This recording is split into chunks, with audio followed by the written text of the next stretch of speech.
দ্রব্যমূল্যের ঊর্ধ্বগতি রোধ, আইনশৃঙ্খলার উন্নতি এবং জাতীয় নির্বাচনের রূপরেখা ঘোষণা সহ বিভিন্ন দাবি আদায়ে বিএনপির কেন্দ্রীয় কর্মসূচির অংশ হিসেবে গোপালগঞ্জ শহরের পৌর পার্ক মাঠে গোপালগঞ্জ জেলা বিএনপি সহ জনসভা অনুষ্ঠিত হয়েছে। জনসভায় জেলা, উপজেলা এবং কেন্দ্রের বেশ কয়েকজন নেতা বক্তব্য রাখেন। বিস্তারিত থাকছে রাসেলের প্রতিবেদনে।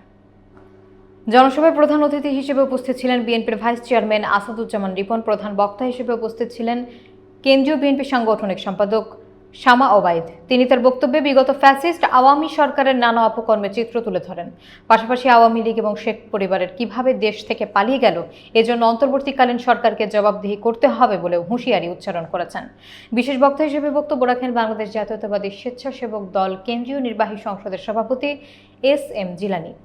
বিশেষ অতিথি হিসেবে উপস্থিত ছিলেন এফ.এ. শরফুজ্জামান জাহাঙ্গীর, সাবেক সংসদ সদস্য গোপালগঞ্জ 1 ও এম.এইচ. খান মঞ্জু, সাবেক সংসদ সদস্য গোপালগঞ্জ 2 কেন্দ্রীয় বিএনপির সহ সাংগঠনিক সম্পাদক সেলিমুজ্জামান, কেন্দ্রীয় সহ সাংগঠনিক সম্পাদক খন্দকার মাসুকুর রহমান।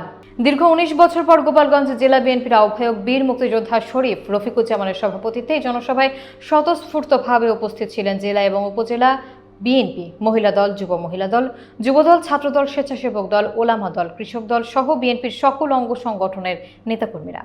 এছাড়াও গোপালগঞ্জ জেলার বিভিন্ন ইউনিয়নের ওয়ার্ড পর্যায় থেকে প্রায় 10,000-এরও অধিক নেতাকর্মী সমাবেশে অংশ নেয়।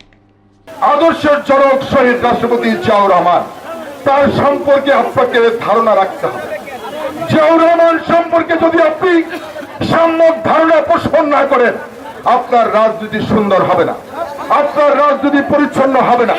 আপনার অভিষ্ট লক্ষ্য যদি থেকে থাকে, আপনি লক্ষ্যে পৌঁছতে পারবেন না। প্রিয় বন্ধুরা, আমি শুনেছি গোপালগঞ্জে নৌকা মার্কার নাকি একটা ঘাঁটি। কেন নৌকা মার্কার ঘাঁটিটা কেন? নৌকা মার্কা গোপালগঞ্জকে কি দিয়েছে? এখানে একজন পুলিশের আইজি ছিলেন জনাব বেনজির আহমেদ। তিনি এখানে সংখ্যালঘু সম্প্রদায়ের মানুষের সম্পত্তি জোর জবরদস্তি করে তিনি তার একটা ব্যক্তিগত খামার করেছিলেন। যে এই যে আওয়ামী লীগের দোসররা যারা জনগণের সম্পদ লুণ্ঠন করেছে, যারা খুন গুমের সাথে জড়িত, যারা দুর্নীতি করেছে, এই দুর্নীতিবাদ সাবেক এমপি মন্ত্রীরা কোথায় আছে?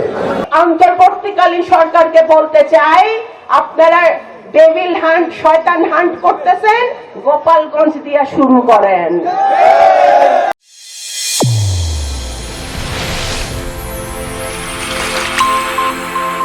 চ্যানেল A1 হৃদয়ের স্পন্দন।